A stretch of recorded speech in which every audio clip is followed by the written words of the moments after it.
Hey guys, doing well today. So today's video, I thought I'd bring up a recent topic from the rugby world. It's been, I guess, trending in terms of, well, for the wrong reasons. That obviously the Warriors and of course the Wasps have gone into administration within the English Premiership, and of course, as we know, within the Premiership there is 13 teams.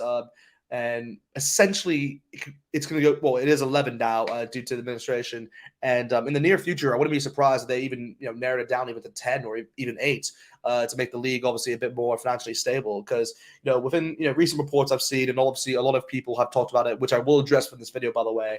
But it's just the question on everyone's mind really is: should England players, should their contracts essentially be centrally contracted?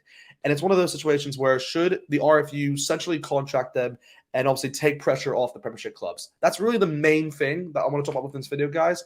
And before I do, by the way, definitely like this video, guys, and definitely subscribe. And guys, comment below because I want to see your comments, by the way, on this topic because this is really a topic which I'm really fascinated about. And I've even decided I may even write about this within one of my assignments for university. Well, maybe later down the line, but we'll see what happens in that sense. But I just think it's a really interesting topic, so I want to get you guys' opinions. So definitely comment below and definitely like the video, guys, if you haven't already. But of course, we'll go into the first quote that I essentially saw from this. This obviously was Chris Jones. He did tweet this, but it was Alex Sanderman addressing this on central contracts, and he did state that if the RFU were to sign, for example, the example he made was Mario Itoje in terms of paying him obviously £500,000 a year, and if he gets injured, then they're still obviously picking up the bill, or liable essentially for that. So it's one of those situations where he was kind of saying that right now they can play a club 150 grand a year, and if he gets injured, then they just pick someone else. So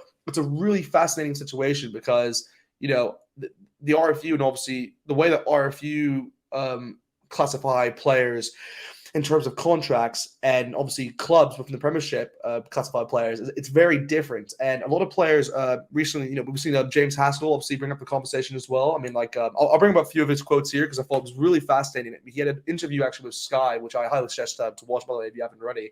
And he was kind of talking about how he also agrees that players should be essentially contracted. And one of the quotes, as you can see here, he did say that he was very lucky to play obviously with the Highlanders. Obviously, he did play within Super 15 at the time. Feels like forever when that was the case. But of course, back then, obviously, he did. He obviously has mentioned that New Zealand obviously go through centrally, are centrally contracted, and obviously that does mean that through that the brand of rugby, obviously that the clubs play, obviously filters to make the All Blacks even better. And that's really why that system works very well, because the clubs, even though obviously they're, for example, what have we seen recently? Like Sever Reese and I think it was like Jordy Barrett as well. I mean, recently, have a new contract, but of course they don't sign with.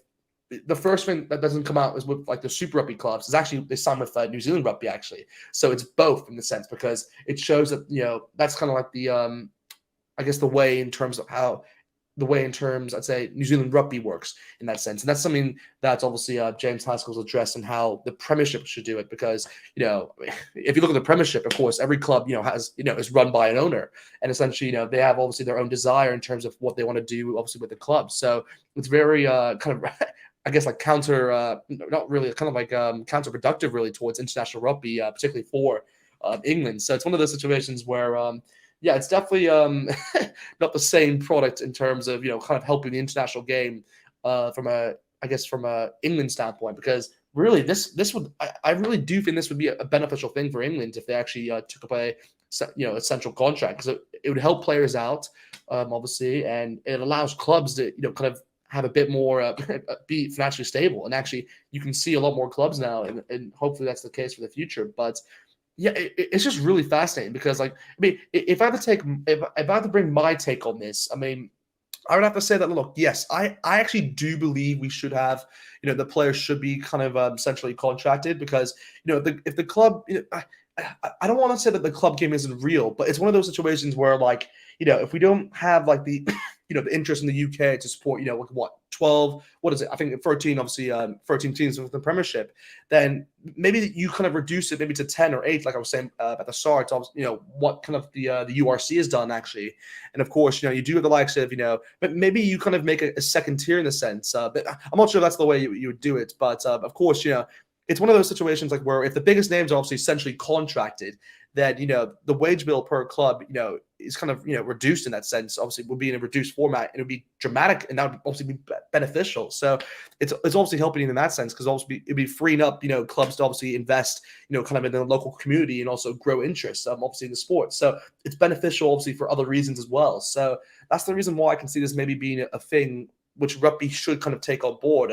Obviously, let me know if you disagree, of course, because kind of making a counter argument to this discussion is that recently the what's his name the RFU chief executive Bill Swinney's obviously come out just saying literally this could never happen, because it's one of those situations where he's literally just said that I think it's I'll put it up here actually. He kind of said that the RFU really just can't introduce central contracts for England players because they're deemed unaffordable and impractical at Twickenham. So he was saying that even for a 36-man squad for England, they're expected to cost even more than what, 25 million pounds a year, they're saying. And by the way, that also comes in with that's not even including obviously the players that Eddie Jones may even select that's not the 36-man squad. So of course there are players even before that. So it's fascinating because I bring the example up. Obviously, it's not England, but I know for Australia, for example, last year they selected I think it was 72 players overall for the team. So would they have to pay? Australia would have to play all 72 players, obviously through the essentially contracted system. So it's a really fascinating method, and if England wants to incorporate that or not, because obviously from a financial point of view, they see it as kind of a not horrendous, but they just don't see it as financially stable.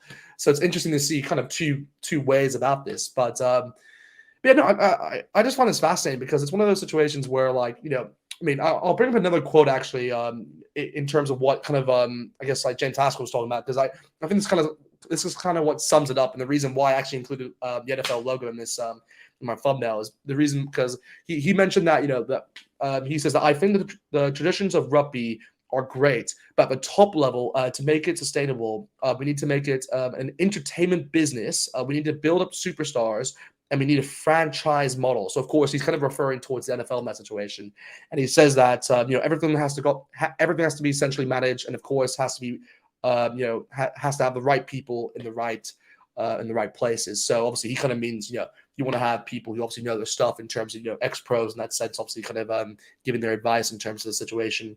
In terms of the ecosystem of the Premiership. So it's really fascinating. I thought that because that kind of sums up what I was talking about and kind of the reason why I believe we should incorporate this. But anyway, I thought I'd just give you guys this quick video. Let me know obviously what you guys think, because it's just an interesting topic which was just literally brought up today, which I kind of found fascinating. And now I thought just let you guys know about it, so if you haven't already, of course. But but do let me know in the comments, by the way, because I want to see your comments on this one, guys. I would really appreciate that if you guys can just give your opinion on what you guys think. By the way, you don't have to agree with me at all, by the way, guys. But if you do agree, I'd love to see it, and obviously state the reasons why, because I'm just interested to see what you guys have to say. But other than that, guys, if you guys can do me a favor, like this video, guys. If you haven't already, subscribe to the channel. But other than that, guys, I'll see you guys next time. Hey, feel I'm in the mood for a switch up. I hit the function, hit the rose till I hiccup. I hit the stage and leave with money that's a stick up. She picture perfect, so I told him I'm a flick up.